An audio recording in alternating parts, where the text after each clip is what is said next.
You've curated a wonderful festival of music. Much of it, I'm sure, will be unfamiliar to many of us. How did you begin the process? Well, first of all, I was stunned and surprised and delighted to be invited on as music director. So it turned into, because of me and my tastes and my interests and people I like and know, into basically all American music, mostly West Coast music. You know, growing up in Seattle, before the advent of the word multicultural, it was, I'm sorry to say, multicultural. A lot of Japanese, Korean, Chinese people lived in Seattle, and that was just part of what it was like.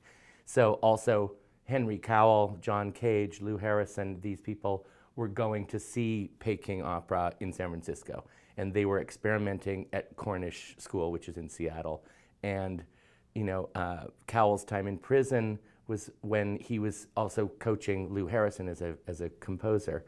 And sort of the family tree of this, which doesn't start with me, but it starts with the West, and it starts with the West looking east, and it starts way before what we call musical minimalism.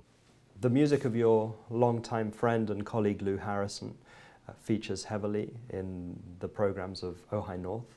His music comes from a profound knowledge and study of classical Korean music, Japanese music, a very deep study of Javanese and Balinese gamelan gong music.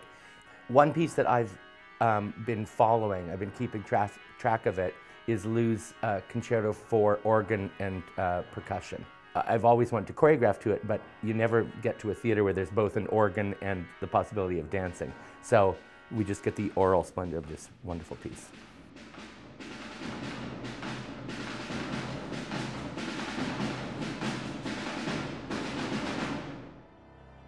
The story with John Luther Adams is that someone suggested to me a piece that Mr. Adams had written called For Lou Harrison. And already being completely for Lou Harrison myself, I got this piece of music and hated it for the first 3 times I listened to it. And then suddenly I was playing it for all of my friends, like just a minute, and then I became obsessed with it. It sounds like a force of nature, which is Mr. Adams' specialty.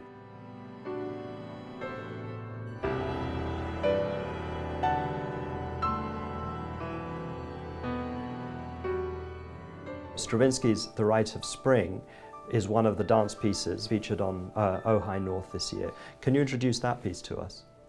I'd never noticed that it was the 100th anniversary of the Rite of Spring, the centenary or whatever. I just missed that because I don't keep track of that stuff. It's not interesting at all to me. And frankly, way too many people have choreographed the Rite of Spring. So this piece is based on the 2-piano arrangement of Stravinsky's.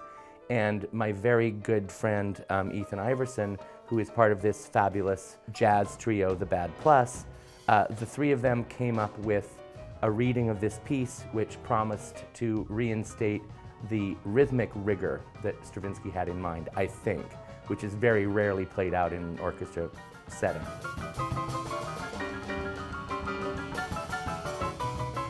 It's never been my business or my real concern to teach anybody a lesson about anything. All I ask always is that people listen and watch something that can only happen once. And with the people who are there, that's a thrill. And you know, it's not going to hurt.